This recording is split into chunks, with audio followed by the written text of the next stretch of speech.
Hai sahabat sukses, kembali ketemu dengan saya, Deddy Sidarta. Kali ini kita akan membahas persiapan laporan pajak untuk tahun 2023 dan tahun-tahun berikutnya yang perlu Anda perhatikan setelah yang satu ini.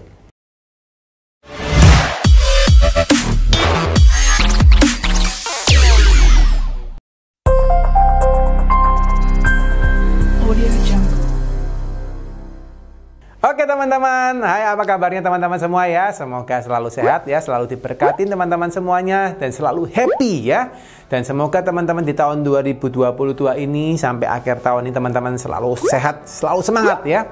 Supaya apa? Supaya usaha teman-teman selalu berkembang ya, selalu maju ya.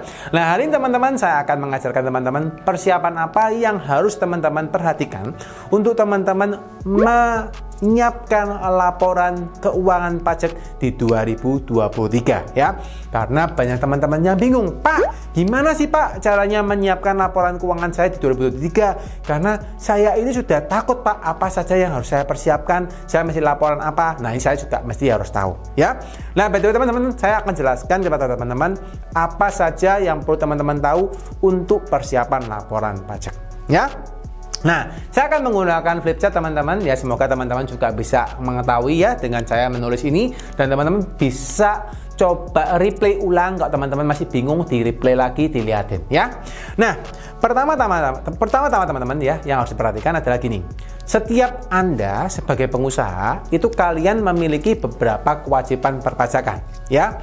Yang paling umum yang pertama adalah, saya tulis dulu ya teman-teman ya, kewajiban perpajakan ya, perpajakan ya. Nah, kewajiban perpajakan yang paling umum adalah apa teman-teman? Yang pertama adalah berupa PPh ya. PPh itu adalah pajak penghasilan. Jadi teman-teman yang memiliki usaha itu pasti akan dikenakan pajak penghasilan ya. Nah, pajak penghasilan ini akan dikenakan kepada Anda sebagai pengusaha ataupun Anda yang mempekerjakan orang lain. Ya, jadi konsepnya seperti itu ya. Jadi ada PPh yang dikenakan kepada orang lain ya, PPh ke orang lain, dan PPh untuk badan usaha Anda ya. Nah, ini teman-teman harus tahu. Nah, jadi teman-teman, ketika untuk Anda kewajiban PPh, ini Anda akan dikenakan sendiri untuk Anda ya. Jadi yang ini adalah untuk badan usaha Anda sendiri ya, yang ini. Dan ini akan Anda hitung setiap tahunnya untuk Anda dikenakan pajak berapa ya. Dan yang kedua adalah PPh yang untuk orang lain ini ya.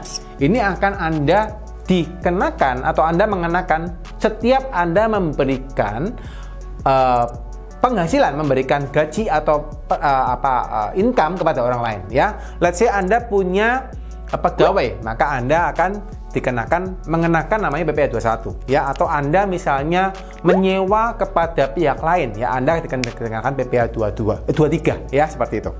Jadi konsepnya seperti itu dulu ya teman-teman. Untuk belajar PPh 21, 22 atau 23 teman-teman boleh lihat video saya yang lain ya, saya ini nggak akan jelaskan soal itu.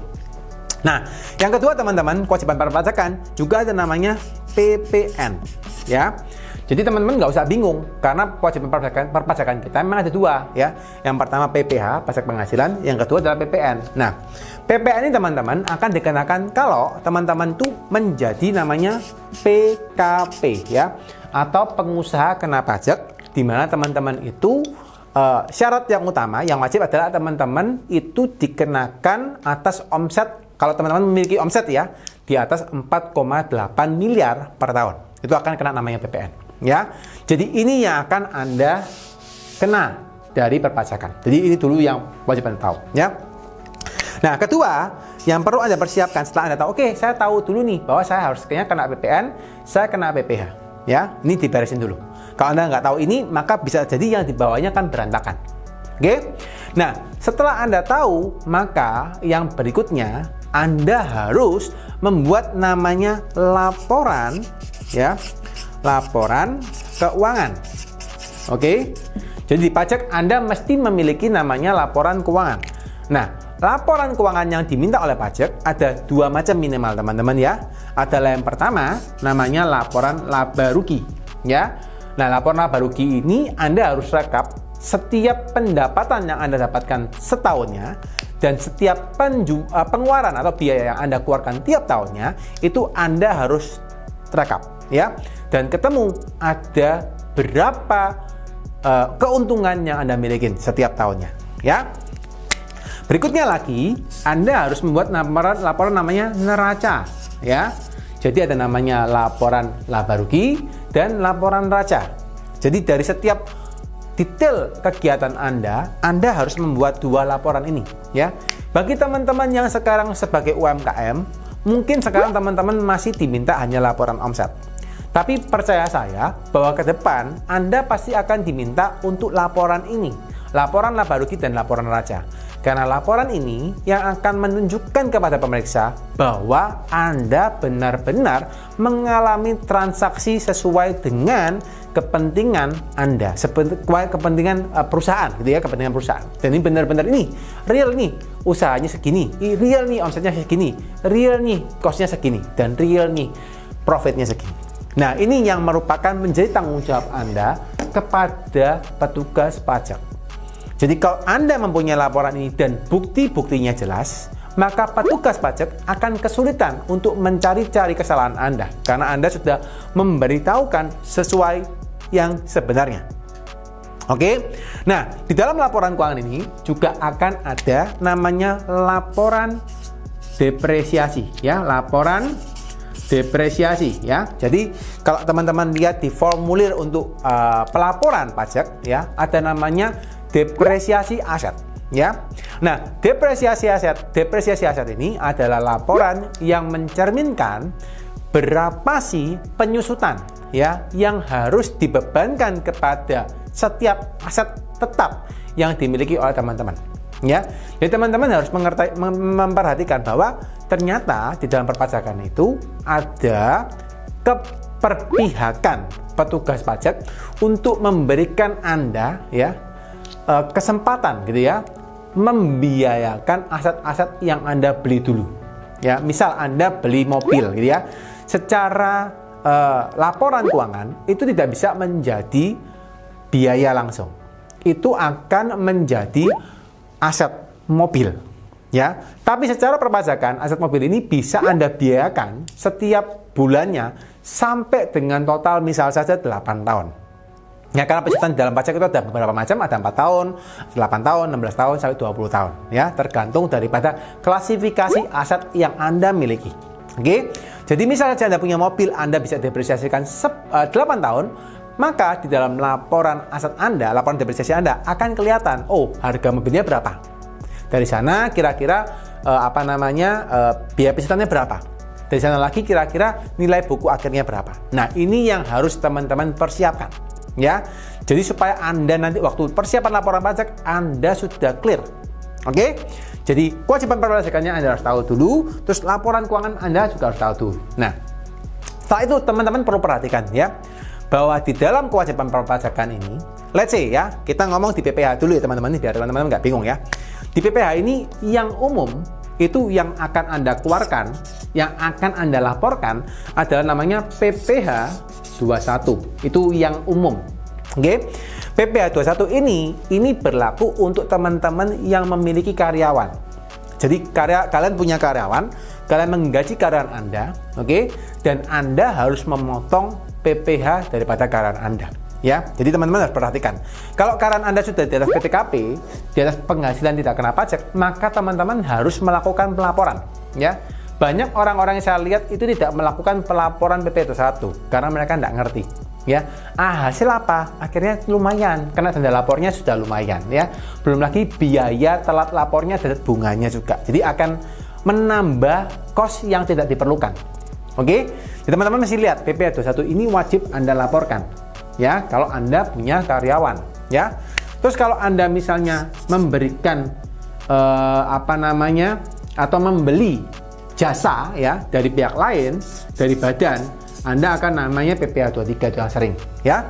Dan kalau Anda menyewa kantor, Anda akan kena PPh 23. PPh 4 ayat 2 ya, 4 ayat 2. Oke? Nah, yang perlu Anda perhatikan untuk PPh ini, pastikan kalau memang ada transaksinya, Anda harus melaporkannya setiap bulan. Jadi ini harus Anda laporkan bulanan. Ya, teman-teman ya, itu wajib Anda perhatikan. Ya. Terus di sini bagian sini teman-teman, ini PPh untuk badan usaha. Ini juga Anda perlu perhatikan bahwa PPh badan usaha ini itu ada dua pelaporan, dua pembayaran. Ya, yang pertama secara bulanan, ya bulanan. Yang kedua secara tahunan, ya tahunan. Jadi bulanan dan tahunan. Oke. Jadi kalau Anda secara bulanan itu namanya apa? Namanya PPh 25. Ya. Kalau tahunan namanya PPh badan, ya. Atau bayar kurang bayarnya gitu ya. Namanya PPh 29. Ya. Jadi teman-teman mohon maaf kalau tulisannya nggak kelihatan kecil gitu ya. Tapi saya berusaha supaya teman-teman bisa paham maksudnya ya. Jadi Anda lihat di sini PPh untuk badan usaha, Anda cek ya bahwa di PPh yang harus dibayar ada dua macam, bulanan atau tahunan. Ya, kalau sudah Anda bayar bulanan, itu kenapa kok Anda perlu bayar bulanan? Karena pemeriksa atau petugas pajak akan meminta Anda untuk mengangsur terlebih dulu PPh yang sudah Anda bayar di tahun kemarin. Jadi mereka minta down payment dulu kepada Anda dengan cara apa? Anda bagi tiap bulan. Ya, dari tahun kemarin Anda bagi tiap bulan, Anda bayar setiap bulannya, Anda angsur dulu sampai akhir tahun, ya, baru kurangnya Anda hitung lagi, kurang bayarnya berapa, Anda bayar di PPh tahunan. Ya, kurang lebih seperti teman-teman, ya. Nah, PPN kurang lebih sama. PPN itu kalau ada Anda transaksi, Anda harus lapor. Kalau nggak ada transaksi, Anda nggak perlu lapor, ya. Jadi ini Anda cek dulu apakah sudah ada atau tidak. Kalau belum ada, harus Anda lengkapi, ya. Setelah ini selesai, baru Anda beresin ke sini. Ya, laporan keuangannya harus Anda beresin. Sudah laporan keuangan sudah punya belum? Ya, kalau belum punya harus dibuat dulu. Ya, plus, nah ini ya, ini Anda harus siapkan data pendukung. Ya, teman-teman ya. Jadi ketika Anda punya laporan keuangan, Anda harus siapkan data pendukung. Oke, buktinya, notanya, invoice-nya, dan sebagaimanapun yang memang diperlukan untuk mendukung bahwa laporan keuangan ini valid. Ya, jadi teman-teman perlu perhatikan jangan sampai nota-nota Anda atau invoice Anda itu hilang. Ya, kalau hilang, Anda minimal punya soft copy-nya. Kalau nggak ada punya soft copy-nya, Anda akan kesulitan untuk berdiskusi dengan petugas pajak. Ya, karena petugas pajak yang bisa mereka percaya adalah bukti fisik atau bukti dokumen yang ada secara soft copy ataupun hard copy.